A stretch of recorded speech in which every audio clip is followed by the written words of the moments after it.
Life isn't fair. It's not equal.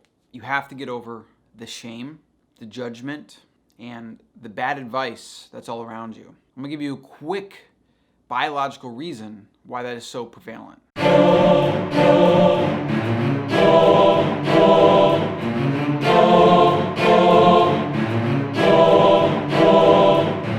People around you, they think they're saving you from yourself. They have good intentions, but they give you really bad advice.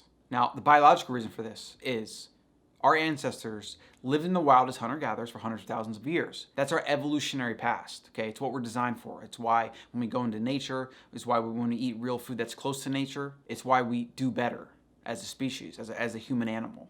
We evolved in the wild in small bands. And there's something known as fierce egalitarianism. And you can observe this in a lot of modern day hunter-gatherers. What that means is they are fierce in making sure that no one person rises up, okay? Everyone's pretty much equal. And that was a survival adaptation, having to survive in the harsh wild, where food is scarce. Sometimes it's abundant, sometimes it's not. Some hunters, for example, might be successful, some might not be. By having a sharing economy, basically, or a sharing amongst your group, it's really like your family. That's how to think about this. We evolved in small families. And generally in a family, you try to treat everyone equally.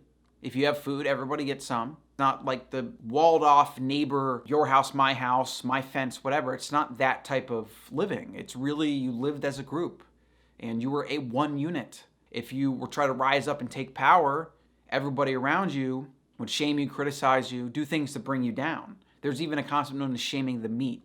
If a hunter brought home a kill, he would have to, and this has been observed, this is practiced in many modern day hunter-gatherers, he would talk about how it's a pitiful bounty, right? It's pathetic. Others would shame the meat as well. Oh, you bring us this small, pathetic piece of meat, even if it was like he killed a bull. They would do things like this, which is kind of interesting and funny in a lot of ways. Also very telling as to what it took to survive in the wild and where we come from. So when you go out and you try to do something that's unique or different, you try to start a business or create a product, or you have this idea, and you have those people around you, a lot of times it's your family, it could be your friends, your coworkers, you're in college, other students, whatever it is, they convince themselves they're trying to do something for you or give you some wisdom, something they know, or make sure you don't waste your money or your time or whatever. But a lot of what it is, it's that inner desire, that inner need to keep things equal amongst people they perceive in their group. You also get things like tribalism and us versus them.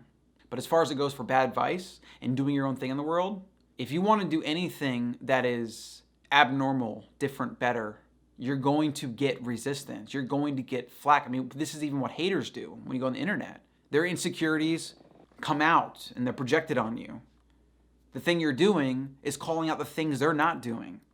And so they have to lash out to try to make themselves feel better, or claim you got lucky, or you're this or that, or the reason that they don't have success is because, the 1% or the government or politicians. Be very weary of advice. All advice. If I had to say take advice, it would be, take it from people that are doing the things you want to do. Take it from people that want to see you succeed, or that don't have any care if you do or don't succeed. The people around you, they might want you to be successful, but if you become successful, what does that mean for them? You going to leave them behind? It's a legitimate fear. I've seen people in relationships where one person gets some level of success and the other person feels left behind, and the relationship eventually ends because they can't reconcile that. Be very wary of bad advice, and be wary of any advice, free advice, if you will. A lot of times, advice you pay for is a lot better than advice you get for free. And this is also a concept just in economics. People don't value things that are free. They value things they pay for. They value things that are expensive, that are rare, that are sought after. So that's it for today. Just thought of the day. Be wary of bad advice.